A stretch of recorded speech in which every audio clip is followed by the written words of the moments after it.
Hi, today we're talking about queer theory. We're talking about the following questions. Is a lesbian born or constructed? How to define a queer theory? How to use queer theory to analyze a literary work? As always, the content is mainly based on beginning theory. Queer theory has its roots in lesbian feminism, a critical perspective that emerged from the broader feminist movement. In 1970, a manifesto was written against the more mainstream feminism entitled The Woman-Identified Woman. It argues that it is actual lesbianism which has been marginalized that should be central to feminism. Adrienne Rich explained in her essay that patriarchy dictates women to be man-identified women. Becoming woman-identified woman, i.e. changing the focus of attention from men to women, is a way to resist the patriarchal oppression. Which also introduced the notion of lesbian continuum. The term designates a wide variety of female behavior from the mutual help networks set by women to sexual relationships. It suggests that all women have the potential for lesbian identification, not just those who engage in sexual relationships with the same gender. As a result of these above critiques, lesbian approaches separated from mainstream feminism in the 1980s. This is when a second, less essentialist notion of lesbianism emerged within the sphere of what we know today as queer theory. How exactly does queer theory differ from lesbian feminism? Like many other current critical approaches, lesbian gay studies within this queer theory ambit have drawn particularly from post-structuralist work of the 1980s. One of the main points of post-structuralism was to deconstruct binary oppositions, showing firstly that the distinction between paired opposites is not absolute, since each term in a pairing can only be understood in terms of the other, and secondly, that it is possible to reverse the hierarchy within such pairs and so privilege the second term rather than the first. In lesbian gay studies, the pair heterosexual-homosexual is deconstructed. First, the opposition within this pair is seen inherently unstable. An example comes from Rock Hudson, once a screen epitome of attractive heterosexual masculinity. Ironically, he was gay. The very qualities which made him attractive to women were related to his homosexuality, for Hudson promised straight women a place of sexual safety.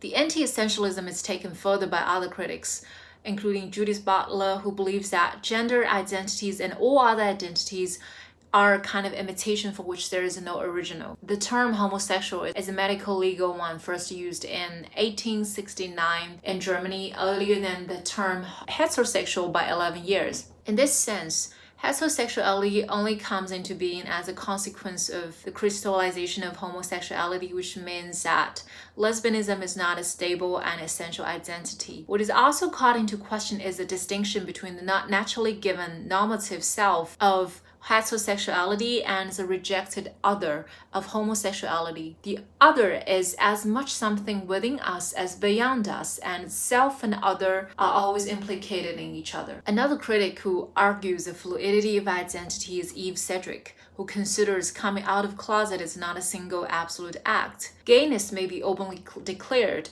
to families and friends, not so comprehensively to employers and colleagues. So being in or out is not a simple dichotomy or a once and for all event. Also, being homosexual alone will not make a person a complete outsider and therefore innocent of all patriarchal or exploitative taint. A gay person may be a comfortably tenured academic, very much a privileged insider in the eyes of, let's say, a factory worker, gay or not, in a small town. The consequence of this anti-essentialism in literary criticism is a tendency to devalue literary realism, since the latter tends to rely upon notions of fixed identities and its stable points of view. For instance, a realist novel typically has A. An omniscient narrator who presents the events from a fixed moral and intellectual position. B. A linear time sequence. C. Characters who are presented as stable essences with a personality which develops in an orderly way. Lesbian gay criticism of today tends to favor texts and genres which subvert this familiar realism. A novel like Jeanette Winterson's Oranges Are Not the Only Fruit is of interest to the lesbian gay critic, not just because of its lesbian subject matter, but also because of its many anti-realistic elements, including the interrupted narrative flow, mythical and fantasy passages, and comic elements.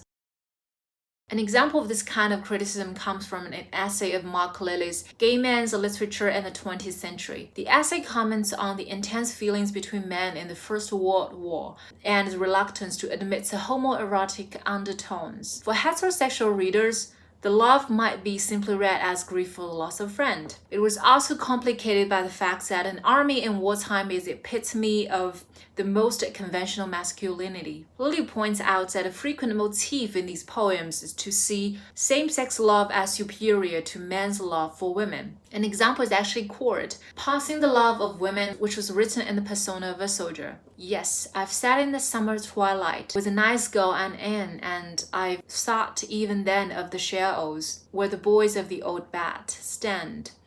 I've turned to the lips for the kisses, and I found them kisses cold, stone cold, and pale like a twice-told tale, what has gone all stale and old. The term concludes that I know a stronger love than theirs, and that is a love of men.